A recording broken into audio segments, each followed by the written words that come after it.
Hello guys, आप सबका स्वागत है आपके फेवरेट रिएक्शन चैनल में। और आज हम लेके आए मेमोरीज मूवी के सीन 2 का रिएक्शन। और लास्ट सीन हमने देखा कि इस तरीके से इनकी बहुत एक अभी सैड लाइफ चल रही है, बिकॉज इन्होंने शायद अपनी वाइफ और बच्चे खो दिए हैं और उसकी वजह से अब ये कोई रीज़न नहीं है इनके पास जीने का। बट इनको कहीं ना कहीं से कम बैक तो करना ही होगा और कोई ना कोई तो होगा जिनको कम बैक करवाएगा। सच में यार कम बैक तो होना चाहिए। और बचपन से भी मतलब इनके फादर चले गए तो सारी चीजें इन्होंने ही देखी और अब ऐसे हार मान के बैठ जाएंगे तो कैसे चलेगा। तो देखते हैं फिर क्या होगा। तो आप भी देखो, हम देखते हैं। Let's start. ദേ നമ്മുടെ പതിവ് കൈനീട്ടക്കാൻ എത്തിയല്ലോ 14 कस्टमर बन गए मनुष्य। भाई। डिमांड देखो। दुकान खुलने से पहले पहुंच जाते हैं। अच्छी बात नहीं। वर्षा, मुझे लग रहा है ये लड़की अब कुछ होगा। मेरे को लग रहा है ये आगे चल के मिलने वाला है। हाँ, ये सुधारेगी। ओह, ये तो रिपोर्टिंग कर रही है। वो अपना काम कर रही है। अरे तो फिर आगे फैला देगी ना कि बिगड़ैल पुलिस वाला। शराबी। हाँ, एक ही बात। അവൻ വന്നെന്ന് തോന്നുന്നു. അച്ഛനെ അവന് വലിയ ബഹുമാനാ. അച്ഛനൊന്ന് അവനെ ഉപദേശിച്ചാ ഇങ്ങനെ കുടിച്ച് നശിക്കുന്നത് കണ്ടിട്ട് സഹിക്കാൻ പറ്റുന്നില്ല. അച്ഛൻ്റെ ആശുപത്രി കൊണ്ടുപോയി ഒന്ന് ചികിത്സിച്ചൂടെ? രോഗിയുടെ സഹകരണമില്ലാതെ ചികിത്സിച്ചിട്ട് ഒരു കാര്യമില്ല മേരിക്കുട്ടി. ഇപ്പൊ തന്നെ 32ഓളം പേഷ്യൻസ് ഉണ്ട് ഡീഅഡിക്ഷൻ സെന്ററിലുണ്ട്. പക്ഷെ അവരെല്ലാം മദ്യപാനത്തിൽ നിന്ന് രക്ഷപ്പെടണമെന്ന് ആഗ്രഹിച്ചു വന്നവരാണ്. മോനെ ജോണച്ചൻ.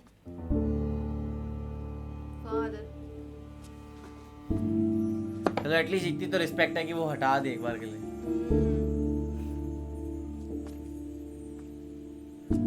ഒരു സാധാരണ മനുഷ്യന് സഹിക്കാവുന്നതിൻ്റെ അപ്പുറത്ത് നിന്റെ ജീവിതത്തിൽ സംഭവിച്ചു.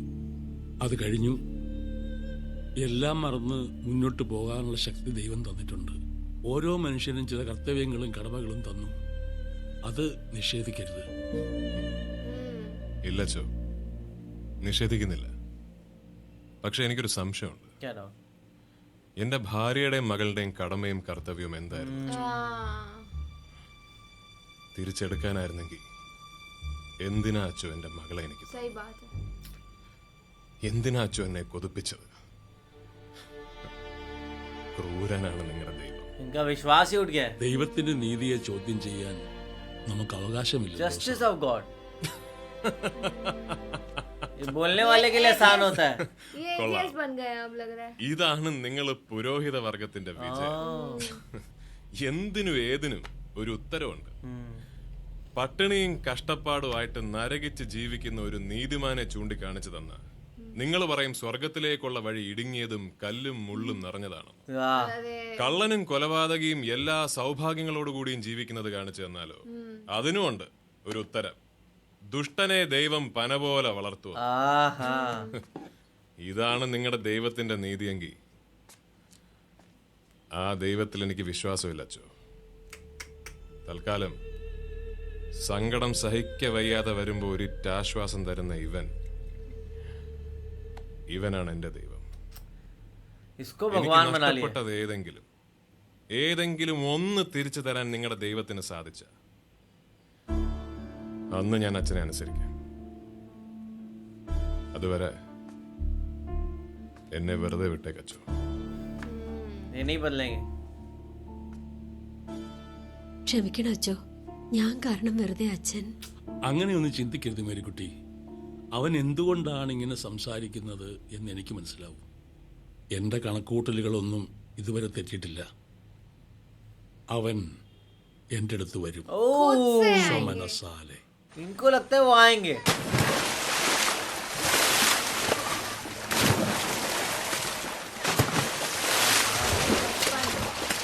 मस्त ठंडा ठंडा पानी होगा यार।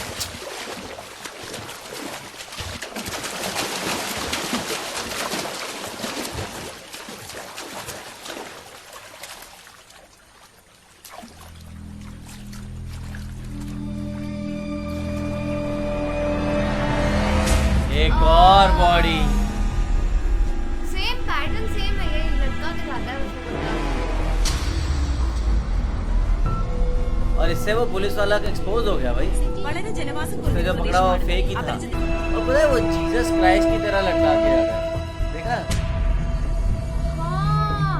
वो थोड़ा वैसे ही हमेशा वैसे ही सेम तरीके से।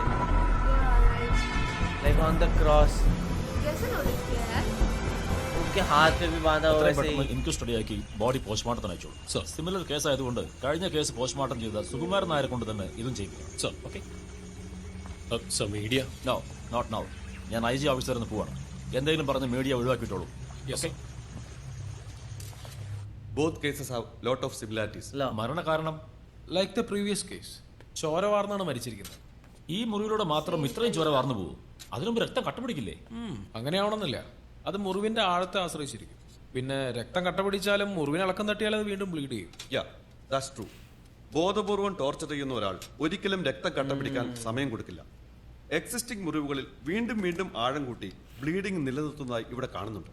അപ്പോ ഈ കേസിലും yes, I am expecting similar report. Sir, Similar report. Are we dealing with a serial killer? Yes. I think we are. Sir, I have a different opinion. മരിച്ച ചെറുപ്പക്കാരുടെ ബാക്ക്ഗ്രൗണ്ട് ഞാൻ പരിശോധിച്ചു. അവർ തമ്മിൽ യാതൊരു പരിചയവുമില്ല. അവർ പഠിച്ച സ്ഥലങ്ങൾ പോലും വേറെയാണ്. They are total strangers.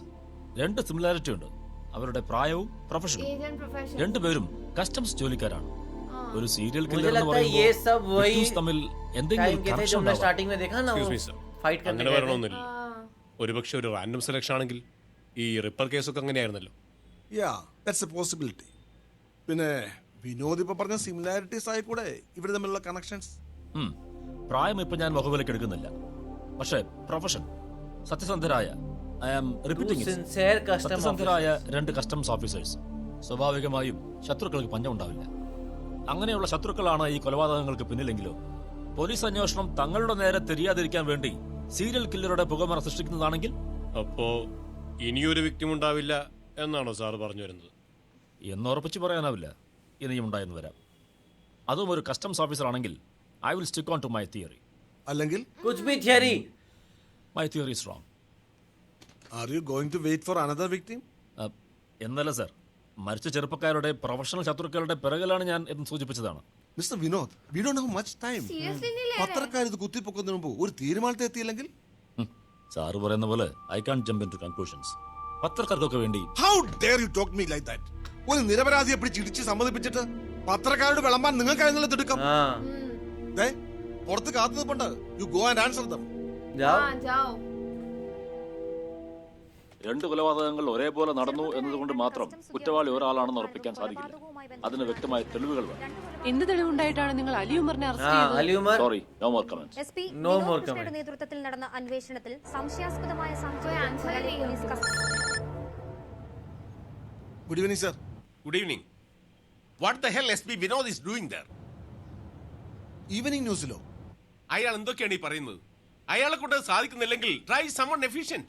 Sir, definitely sir, ഞാൻ പറയാം. Okay.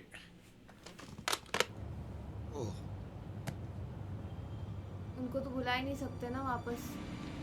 अरे यार, ഡ്രൈവർ, इन्हीं വണ്ടി को നിർത്തോ. ही बुलाएंगे. വണ്ടി നിർത്തോ. मेरे माइंड में बिल्कुल वही आया था कि मैंने सोचा यार इनकी क्या हालत लगी पड़ी है, कैसे करेंगे काम. क्योंकि समवन एफिशिएंट तो यही है. अरे पीपा के गिरे पड़े होंगे.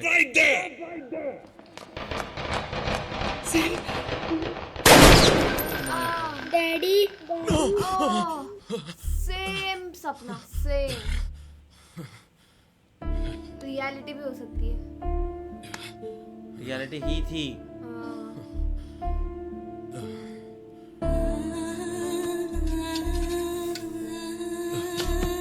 इससे वो अपना दर्द छुपा रहे हैं. वैसे चलती गाड़ी में बच्चे को नहीं देना चाहिए ऊपर.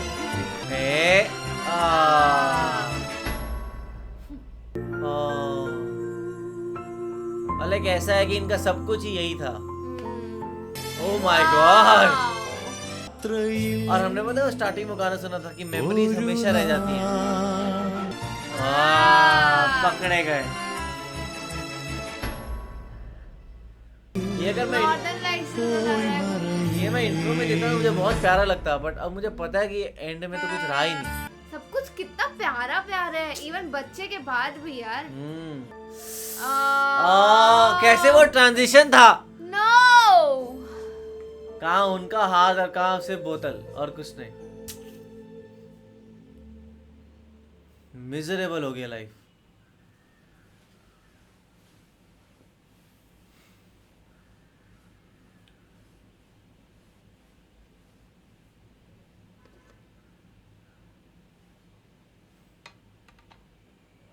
നീയൊന്നും പറഞ്ഞില്ല. ഇതിനു മുമ്പ് 2 തവണ ഇതേ ആവശ്യമായി ഞാൻ നിന്നെ സമീപിച്ചിരുന്നു. അന്നൊക്കെ അന്ന് പറഞ്ഞു തന്നെ എനിക്ക് ഇപ്പോഴും പറയാനുള്ളൂ സർ. എന്നെ കൊണ്ടാവില്ല. വെറും ഒരു മേലുദ്യോഗസ്ഥനായിട്ടല്ല, മറിച്ച് ഒരു ഗോഡ് ഫാദറായിട്ടാണ് നീ എന്നെ കാണുന്നത് എനിക്കറിയാം. ആ ഒരു സ്വാതന്ത്ര്യത്തിൽ പറയാം, നീ ഇങ്ങനെ കുടിച്ചു നശിക്കരുത്. ഒരച്ഛനും ഒരു ഭർത്താവിനും താങ്ങാനാവാത്ത ദുരന്തമാണ് നിന്റെ സംഭവിച്ചത്. പക്ഷെ അത് കഴിഞ്ഞു. Life should go on. It's going on, sir. It's going on. But on my terms. ഞാൻ ആത്മഹത്യ ചെയ്തിട്ടൊന്നുമില്ലല്ലോ. वो तो सोचना ही नहीं. ഇപ്പോഴും ജീവിക്കുന്നു. പക്ഷെ അതെങ്ങനെ വേണമെന്ന് തീരുമാനിക്കാനുള്ള അവകാശം എൻ്റേതാണ്. ഉപദേശിക്കാൻ എല്ലാവർക്കും പറ്റും. കാരണം നിങ്ങൾക്കാർക്കും ഒന്നും നഷ്ടപ്പെട്ടിട്ടില്ലല്ലോ. എൻ്റെ നഷ്ടത്തിൻ്റെ ഉത്തരവാദിത്വം നിങ്ങളടങ്ങുന്ന നിങ്ങളുടെ ഡിപ്പാർട്ട്മെൻറ്റേതാണ്. അത് മറക്കണ്ട. ഒരാവശ്യം വന്നപ്പോൾ എല്ലാവർക്കും എന്നെ വേണം. അല്ലെങ്കിലും സ്വന്തം കാര്യം വരുമ്പോൾ എല്ലാവരും സ്വാർത്ഥരാണല്ലോ. ओ भाई, इनको तो किसी में विश्वास ही नहीं रहा. बहुत नेगेटिव हो जीसस में नहीं रहा. यहाँ पे दोस्त हेल्प करने हैं तो उनको वो सेल्फिश लग रहे हैं. ഞാൻ വന്നത് സ്വാർത്ഥ ലാഭത്തിനാണെന്ന് നിനക്ക് തോന്നുന്നെങ്കിൽ I am drawing my request. I am sorry. ചോദിച്ചതിൽ തെറ്റൊന്നുമില്ല സർ. പക്ഷെ വേണമെന്ന് Why വിചാരിച്ച you can't do it? Try तो करो. എന്നെ കൊണ്ടാവില്ല. Because my life is beyond my control. വരട്ടെ. സാർ, സാറ് വിഷമം വിചാരിക്കരുത്. ഹേയ്, ഒരിക്കലുമില്ല. സാമിനെ എനിക്കറിയാവുന്നതല്ലേ. എൻ്റെ മൂത്ത മകൻ്റെ സ്ഥാനമാണ് ഞാൻ അവന് കൊടുത്തിരിക്കുന്നത്. Elder son. ഇത്തവണ എനിക്ക് നല്ല പ്രതീക്ഷയായിരുന്നു. ഇതിനു മുമ്പ് വന്നപ്പോഴൊക്കെ അവൻ സമ്മതിക്കാത്തതിന് എനിക്ക് അത്ര അത്ഭുതം തോന്നിയില്ല. കാരണം ആ കേസൊന്നും അത്ര ചലഞ്ചിങ് ആയിരുന്നു. ഈ കേസിൽ സാം താല്പര്യം കാണിച്ചിരുന്നെങ്കിൽ ഇനിയുള്ള അവന്റെ ജീവിതത്തിൽ ഒരുപാട് മാറ്റങ്ങൾ. Because this case is challenging. या कोई काम या प्यार. Definitely provoking. എൻ്റെ മനസ്സങ്ങനെ പറയുന്നു. ഞാൻ ഇന്നേ വരെ ഒരു കാര്യത്തിന് അവനെ നിർബന്ധിച്ചിട്ടില്ല. പക്ഷേ ഈ കാര്യത്തിനൊന്ന് ശ്രമിച്ചു നോക്കാം. Good morning uncle. Good morning. അങ്കിളിനെ കണ്ടിട്ട് കുറെ നാളായാലോ. എന്തോ പുതിയ ബിസിനസ് ഒക്കെ തുടങ്ങിയെന്ന് കേട്ടു. ചെറുതൊരെണ്ണം തല്ലി കൂട്ടി. എനിക്ക് ജീവിക്കണ്ടേ. ശരി, ഞാൻ ഇറങ്ങാം. കാണാം. ആ, ഏതായാലും മേരിക്കുട്ടി ശ്രമിച്ചു നോക്ക്. ബാക്കിയെല്ലാം ദൈവത്തിന്റെ കയ്യിൽ. പ്രാർത്ഥിക്കുക, അല്ല എന്ത് ചെയ്യാൻ പറ്റും. എന്താ ഇത്? ഭാഗോടമ്പടി. നീ ഇത് വായിച്ചു നോക്കിയോ? ഞാനും ഒപ്പിടണ്ടേ? വേണം. भाई ये तो साइन भी होगा इनका विभाजन. ഞാൻ വായിച്ചു നോക്കിയിട്ട് പിന്നെ ഒപ്പിട്ടോളാം. ഇതിലൊക്കെ ഒപ്പിട്ടെന്ന് കരുതി ഇത് വാലിഡ് ആവുന്നില്ല. രജിസ്റ്റർ ഓഫീസിൽ വന്ന് ഒപ്പിട്ടാലേ ഇതിന് വാലിഡിറ്റി ഉണ്ടാവുള്ളൂ. ആയിരിക്കാം, പക്ഷെ എനിക്ക് വായിച്ചു നോക്കണം. आंटी को तो भरोसा ही नहीं. आंटी सही है. और पढ़ के ही करना चाहिए. താമസിക്കാതിരുന്നാ കൊള്ളാം. പിന്നൊരു കാര്യം, ഈ 25-ാം തീയതി എൻ്റെ കല്യാണ നിശ്ചയ. ऐसे बता रहा है. കല്യാണ നിശ്ചയോ? അതെ, അമ്മ വരണം. मदर शुड വരേണ്ടോ? कम. എങ്ങോട്ട്? कहाँ? നമ്മുടെ രീതി അനുസരിച്ച് ചെറുക്കന്റെ വീട്ടിൽ വെച്ചല്ലേ ഉറപ്പിക്കേണ്ടത്. അതെ, പക്ഷെ അത് ഈ വീട്ടിൽ വെച്ചല്ല. ഇത് ചേട്ടൻ കഷ്ടപ്പെട്ട് അധ്വാനിച്ചുണ്ടാക്കിയ വീടാണെന്നല്ലേ അമ്മ പറയാറ്. വാടകയ്ക്കാണെങ്കിലും സ്വന്തമായിട്ട് എനിക്കൊരു വീടുണ്ട്. അമ്മ തലേദിവസം തന്നെ വരണം. അപ്പൊ നിന്റെ ചേട്ടനോ? അമ്മ വന്നാ മതി. സഞ്ജു, നിന്റെ കല്യാണം ഉറപ്പിക്കേണ്ടത് ഞാനല്ല, നിന്റെ അച്ഛന്റെ സ്ഥാനത്തുള്ള ചേട്ടനാ. കള്ള് കുടിക്കാതെയാണെങ്കിൽ ചേട്ടന് വരാം. കുടിച്ചിട്ട് Without alcohol, brother കല്യാണം can തന്നെ come. നടന്നില്ലാന്ന് വരും. അവർക്ക് ഡീസന്റ് ആയിട്ട് ജീവിക്കുന്നവരാമേ. നീ പേടിക്കണ്ട മോനെ.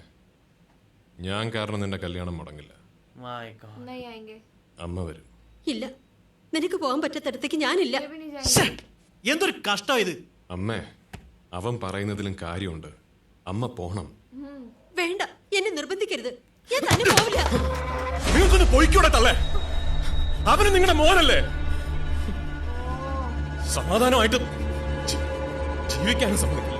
अरे यार, बिल्कुल पागल ही होते जा रहे हैं. पूरा लाइफ खराब हो चुका है.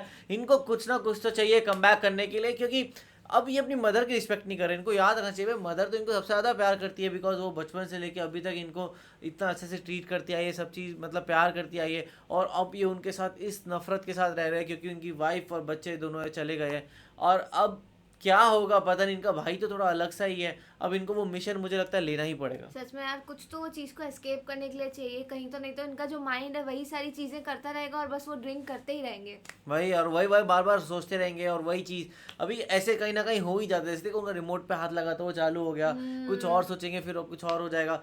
तो आप लोग को सीन कैसे लगा कमेंट सेक्शन में जरूर बताइएगा। तो लाइक करते जाए, कमेंट करते जाए, शेयर करते जाए और सब्सक्राइब करिए। बाय।